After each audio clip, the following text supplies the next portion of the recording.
کہ یہ جو دشت محرومی کے اندر پلے ہوئے لوگ ہوتے ہیں، جو یہاں کے واسی ہوتے ہیں، جنہوں نے زندگیاں محرومیوں میں گزاری ہوتی ہیں، وہ بڑے گہرے لوگ ہوتے ہیں، ان کے اندر بڑا ڈیپتھ ہوتا ہے۔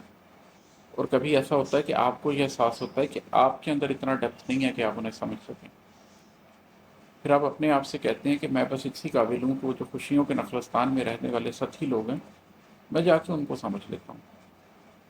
وہ ہے نا کہ کسی کو پڑھ لیا ایک ہی نشست میں ہم، کوئی ضغیم تھا اور باپ باپ ختم ہو۔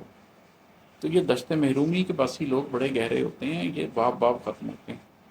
تو اگر کسی کے پاس وقت نہ ہو تو اسے یہی مشورہ دیا جا سکتا ہے کہ جاؤ تم خوشحال گھروں میں خوشیوں کے نخلستان میں رہنے والے لوگوں کے پاس جاؤ، ان کی باتیں تمہیں سمجھ آئیں گی۔ وہ کچھ مٹیریلسٹک باتیں کریں گے، کچھ دنیا داری کی باتیں کریں گے، کچھ ترقی کی باتیں کریں گے، وہ تمہیں آسانی سے سمجھ آئیں گی، تم ان کو سمجھو۔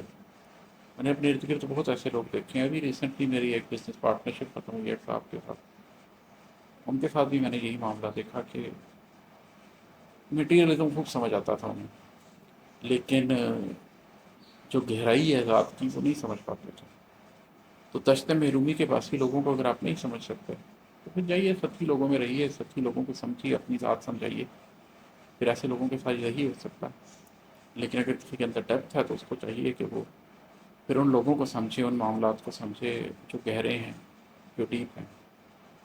میں نے زندگی میں کبھی کوشش کی ہے کہ ان لوگوں کو کسی حد تک سمجھوں، لیکن کبھی اپنے آپ سے یہ بات بھی کی ہے کہ عماد دشت محرومی کے باسی لوگ گہرے ہیں، وہ جو خوشیوں کے نخلستان میں بستا ہے اسے سمجھو۔ بہت شکریہ۔ السلام علیکم۔